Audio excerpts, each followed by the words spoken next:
Mrs. Werner, you seem to have done so many interesting things in your life. Can you pinpoint any certain thing?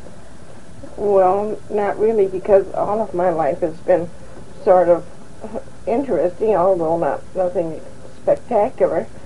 It has always been interesting. Of course, going down to the Isthmus when I was only 10 would start back quite a ways. In fact, 69 years back.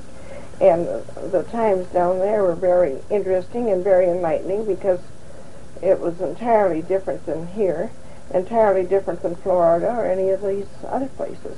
Now, down there they have torrential rains and they're dry season, but they don't get the hurricanes that Florida gets because they spawn in the Atlantic, the north of the zone. And down there, we're so near the equator that we get the trade winds. So there's an 8 to about 12 miles an hour wind from the northeast all the time. And now while I'm speaking of it, down there, the isthmus, if you picture a map of the isthmus in your mind, you'll notice it's like an S laying on its back. And the Atlantic goes down on the north end of the canal that we own, and it comes out on the southeast side, so that the sun rises in the Pacific and sets in the Atlantic. That's interesting. You know, I think you should have been a geography teacher. Could you tell me, have you traveled any other places very far away from home? Well, no, not up here, but we did stop at Jamaica and Fortune Island and Cuba and Bermuda. On our trips, you see, we made 4 round trips, which is 8 trips across the ocean, and they're all wonderful. And the sunsets on the ocean are just gorgeous. They must be beautiful. Well, then you did most of your traveling in your early age. At an early age. And when I came up here, I've been to New York and Ohio and a few trips like that, but that isn't very far in comparison to what the people are doing nowadays, you know. Right. And then when we came up here, being on the farm was very interesting because I liked it. And when I look back at the fact that even though we didn't have electric at that time and outdoor plumbing, we had all that homemade bread and all that fresh meat and vegetables. I put up 300 to 350 quarts of vegetables and fruits a year, and it was all interesting work. As I look back at it, I wouldn't have missed it for anything. And baking all of that bread and coupons every week and a big pan of beans. You make me hungry as I listen to you. And, you know, in spite of the fact that we didn't have washers and dryers and all that sort of thing in the electric, I still had time to do the work and be with my family and do church work, and ran over to the church and to the school to play the piano for them, and would take part in pageants and everything else. And so your family and church meant a lot to you through the years. It was a lot. And when we had parties, it was the families of the whole neighborhood got together. Everybody went, from the youngest to the oldest. And we had real good times. And I really wouldn't miss that. Do you feel that we find more of this in a rural area than you would in a city? Well, I don't think you find it in a rural area now like you did. Anymore. Times have changed. And the younger people don't have the chores to do that they had then, and so the time is boring on their hands. They don't know what to do, right? Because we didn't have radios, we didn't have television to take up the time. Formulated your own entertainment. And the youngsters made their own toys. Which reminds me, do you watch TV, Mrs. Werner?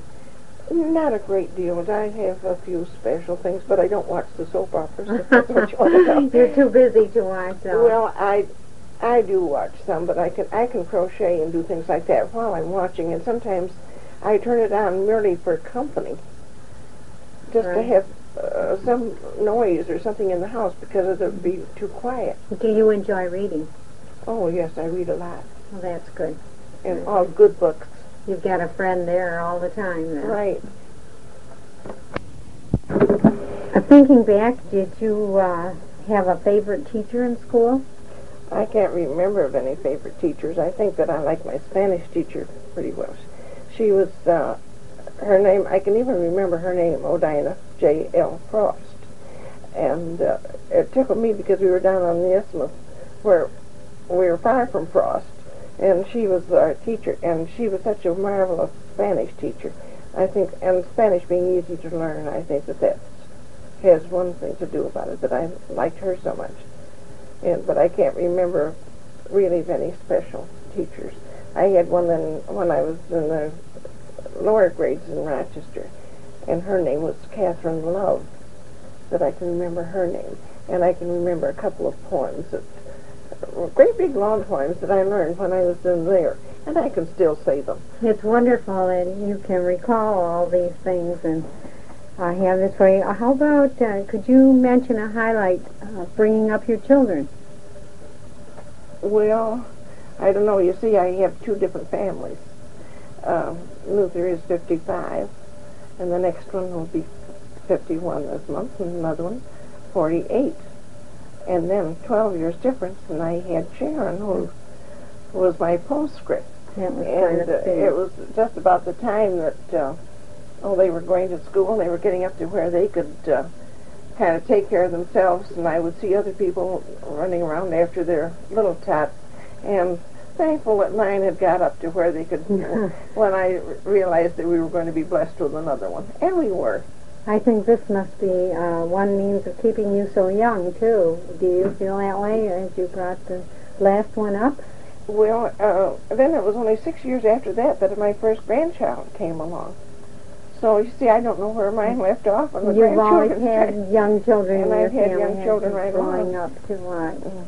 And I believe that's why you're so good at telling stories and all, that you've had an Well, opportunity. they keep coming over there and want me to tell about the good old days. And then I can't think of anything, and then finally they'll mention something that they've heard. They'll tell us so and so and so. Then I take it from there. Usually if I get wound up, I can keep on. And that's why they like to keep going back and hearing these stories again. And, well, they keep coming anyway. And having their children they keep coming back for more. Right. I can see why they do. I guess I don't give you a chance to ask me any questions. I just keep right on talking. That runs in the family, though, I said, because when we family get together, and you take a Jean and Elaine and Ruth, when they get to talking, if Sharon and Luther and I want to say anything, we have to raise our hands in order to be able to talk. Well, you know, interviewing you has been so interesting. I guess I just keep listening and forget that I'm supposed to be asking you the questions. Mrs. Werner, as you're speaking of your family, could you tell me if you had any relatives in the war? Well, yes. Luther was in the infantry, and he went from Africa right straight up through the Brenner Pass. And he was over there 3.5 years. He traveled up through Italy the hard way with the infantry. And then one of my son-in-laws was a paratrooper over in England, and then Bill was on the submarines over in the Pacific. And then that was during the Second World War. Mm-hmm. And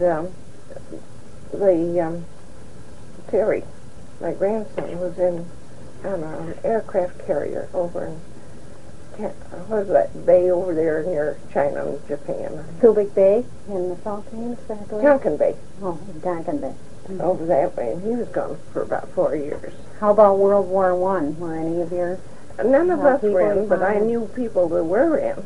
Right. And, of course, we had our anxieties and never know when they were going to be called. But my husband, being a farmer, they didn't call him, and the war was over before he was called. Participate there. How about, have you met any important people in your life, VIPs? Well, quite a few. There was President Teddy Roosevelt that I saw. Well, I didn't meet him, but he was on the train, and we, as a high school or grade, went down to the station and saw that train go through, and he was throwing peanuts to everybody. And then President Taft went through, so we saw him.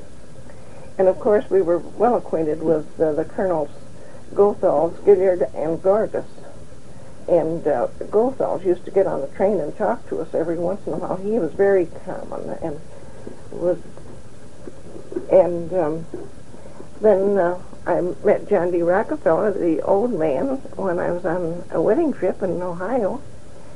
And he didn't offer you any money to help along with the trip? He gave me a dime to put in my shoe, he said. Well, and interesting. then John Jacob Astor was on one of the boats when we went down to Panama. And he on the Prince Joachim when we went down the first time. That's when we stopped in Kingston, Jamaica. And we were on the boat 9 days that time, and he was on the boat then. And then later, he was one of the men that was lost on the Titanic. And then, of course, there's our own Republican Harold Ostertag that was our neighbor. But I guess that's about it. You'll be glad you brought that in, that you came back to the hometown on this. Just one last thing. I know this has taken a lot of your time, but earlier you mentioned about poems that you remember, and I think it's wonderful that you can recall all these things. Would you like to conclude our interview by one of these? Can you think of one? One of them is a Christmas poem, and very childish, but I still remember it. Well, I'm sure we'll enjoy hearing it. And what do I want for Christmas? Why, everything, I guess. I want a brand new dolly with a fine blue satin dress. I want a book of stories about Jack, Jill, and Little Pete, the story of Tommy Tucker and Little Boy Blue fast asleep. But there's another story in the book my mama reads that tells the things much nicer than these queer people's deeds. It tells a real true story about a baby sweet who came to earth one Christmas with shepherds at his feet. About the angels came from heaven, the wise men from afar, and even the skies above them sent a messenger, a star. To greet him on his birthday, we always like to tell, on Christmas Day, the story we like to hear so well. Mama's book is nicer than any that are new. Its stories never lose interest because they all are true. So why do bells of Christmas ring, and why do little children sing? Because that lovely shining star, seen by shepherds from afar, gently moved until its light made a manger cradle bright.